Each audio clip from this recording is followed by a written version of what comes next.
Los elementos a priori en la filosofía.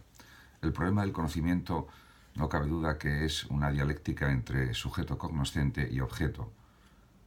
Y ha sido así a lo largo de la historia de la filosofía, si lo pensamos desde una perspectiva epistemológica y también gnoseológica. De hecho, las primeras teorías filosóficas, por ejemplo las propias del atomismo o materialismo filosófico de Leucipo y Demócrito, dan una valoración superior al objeto, porque es cierto que lo empírico, lo fenoménico, puede objetivarse de una forma muy clara y muy rotunda. De todas maneras, existen diversos sentidos del a priori. Ya se sabe que el a priori es lo que antecede a la experiencia, lo previo a la experiencia. En este sentido, las matemáticas son un ejemplo clásico de lo que es un proceso deductivo y de lo que realmente está basado en planteamientos más bien a priorísticos. En cambio, las ciencias experimentales, como la química y otras, pues se basan en una labor más bien experimental, experiencial, observacional, basada en lo empírico fundamentalmente. Por otra parte, el a priori subjetivo es el más estudiado, por ejemplo, por Kant, y este a priori consiste en unos contenidos, estructuras o leyes del conocer humano que condicionan su conocer. La noción de a priori también viene definida por dos características fundamentales que son la independencia de la experiencia, lo que se podría llamar también la universalidad, y la necesidad. Lo universal y lo necesario son las características principales de lo a priorístico. Algo es a priori si se justifica sin apelar a la experiencia. El mismo Kant dice que todo conocimiento comienza con la experiencia, pero no todo conocimiento procede de la experiencia. Platón, en la antigüedad griega, también afirmaba que ni la percepción sensible ni la creencia verdadera poseen a la vez estas dos señales, que sean infalibles y acerca de lo real, por lo cual ninguna de ellas se puede, diríamos, equiparar al verdadero conocimiento. De hecho, el propio Platón insiste en el Teteto y en otros diálogos en que hay que diferenciar entre el conocimiento verdadero basado en probabilidades y la intención de buscar un conocimiento absolutamente verdadero, cosa que realmente no es posible para Platón. Por eso está su división entre doxa y episteme. Doxa sería conocimiento de opinión y episteme sería conocimiento científico basado fundamentalmente en la matemática, en la ciencia. De hecho, el objeto del verdadero conocimiento para Platón ha de ser estable y permanente, de ahí su teoría de las ideas de mundo inteligible y mundo sensible, y también su explicación del símil de la línea, etc. Pero a lo largo de la historia ha habido otras valoraciones e interpretaciones de lo que es lo a priorístico, ¿no? Incluso ya Francis Bacon tenía sus propias ideas al respecto y decía que era conveniente eliminar los elementos a priori en el conocimiento, porque consideraba que podían ser elementos puramente inventados, fantasiosos, erróneos, etc. De hecho, en su libro El Novum Organum, Francis Bacon plantea un nuevo método de conocimiento y habla, por ejemplo, de los ídolos, que son los errores o prejuicios, o sea, falsas ideas que hay que evitar cuando se hace ciencia y que proceden de la naturaleza humana, o sea, de la tribu, de la naturaleza del individuo, de la caverna, de la comunicación entre humanos, el foro, y de la excesiva servidumbre respecto a las teorías tradicionales, el teatro. Ya en la modernidad, el filósofo fundamental del racionalismo moderno es Descartes, y Descartes considera que la razón es la principal fuente del conocimiento y que los sentidos nos pueden engañar con mucha frecuencia. Por tanto, algo que nos puede engañar no puede servir de base al conocimiento. Se puede afirmar con Descartes que la razón, el buen uso de la razón es el fundamento básico de todo conocer. Además, él también realizó, Descartes, investigaciones matemáticas, y las verdades matemáticas, lógicamente, son verdades de razón. Esa distinción o separación entre verdades de razón y verdades de hecho es algo propio elaborado por Descartes, también por Leibniz y por otros filósofos, también por Hume, aunque fuera empirista. Luego también las reglas del método que establece el propio Descartes, pues van en un sentido de que no haya confusiones en el conocimiento, la claridad de la distinción. Y luego también es verdad que hay un punto en el que se ve la intervención de la a priori, ¿no?, de lo a priorístico, que sería el innatismo de Descartes, ¿no? Ahí sí se podría considerar que existe, pues, una cierta orientación claramente idealista y claramente basada en lo a priorístico, en lo puramente teórico y abstracto. De todas maneras, el propio Descartes considera que el entendimiento utiliza para conocer dos vías, la intuición y la deducción, siendo la deducción un procedimiento de tipo más bien lógico o matemático. Leibniz, por ejemplo, considera que no hay reminiscencia, sino conocimientos innatos. Y considera también Leibniz que mediante la experiencia se pueden conocer, según Leibniz, las verdades particulares, pero no las universales.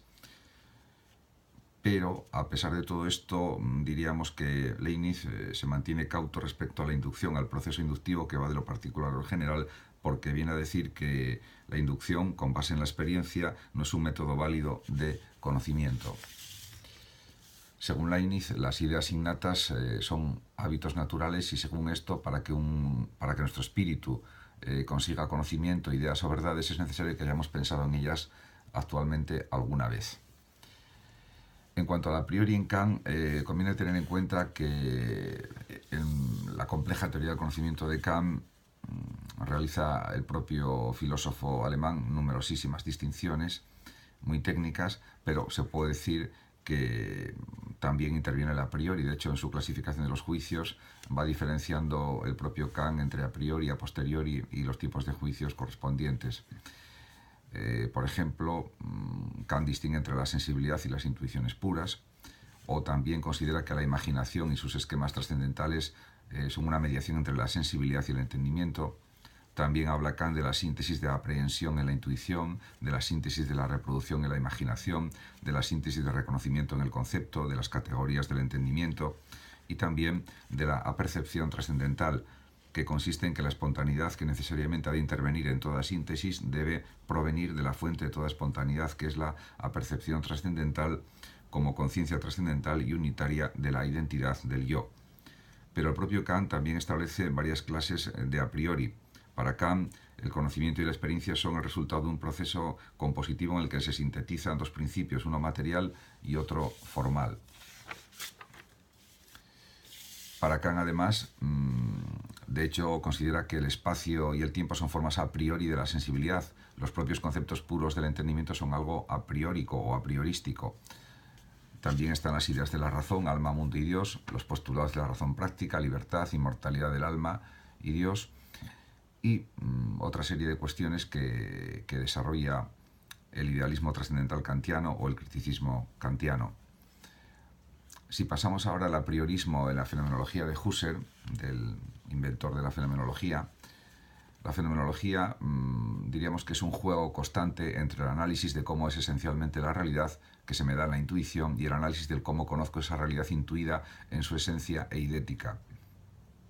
Al hablar de esencia idética ya estamos entrando en el campo de lo teórico, de lo abstracto, de lo a priórico, etc. Al contrario que en Kant, para Husserl solo se pueden sacar tres leyes a priori, que son, según Husserl, ley de la intencionalidad, ley de la significación y ley de la temporalidad.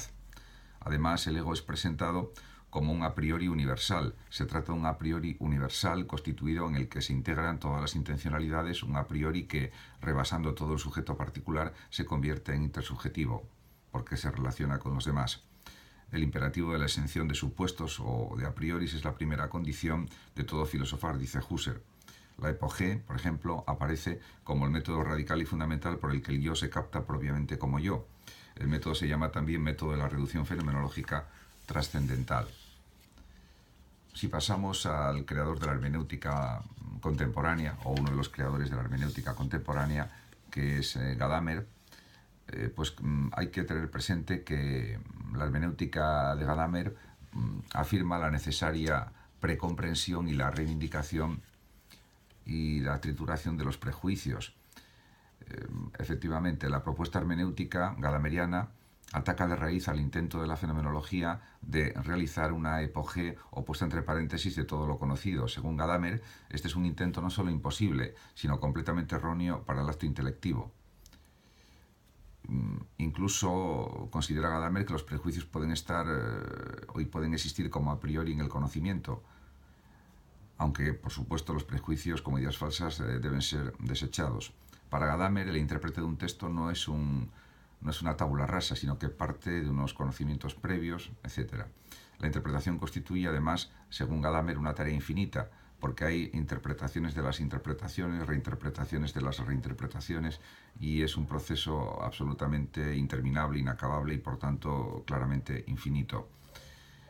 También se puede mencionar el apriorismo objetivo material en Max Scheler. Scheler considera que hay una oposición constante pues a distintas formas del subjetivismo a priórico. Está en contra de ese subjetivismo a priórico, por ejemplo, del de Kant, y en favor del objetivismo del a priori. Y luego también se puede considerar pues la inmanencia y la trascendencia en Harman. Para Harman, los caracteres universales captados intuitivamente disfrutan en el sujeto cognoscente de una prioridad ontológica. Existe una identidad entre las categorías del sujeto y del objeto y una a prioridad trascendente. También se puede mencionar, hablando de lo a priorístico, del innatismo de Chomsky, y enfrente, por ejemplo, del conductismo de Skinner y de otros pensadores y científicos sociales. Y también se puede mencionar a Kripke y el concepto de verdad, porque para Kripke las verdades de la ciencia son necesarias y a priori. Kripke se aleja, por tanto, de las posturas de Frege y Russell para volver a las posiciones de Stuart Mill. Y es verdad que hay un elemento a priorístico muy claro y también de necesidad y universalidad en las verdades de la ciencia. Lo que sucede es que para mí eso no agota todo el contenido del procedimiento científico. En la ciencia intervienen lo necesario, lo universal, lo a priorístico, pero también interviene la observación y la experimentación.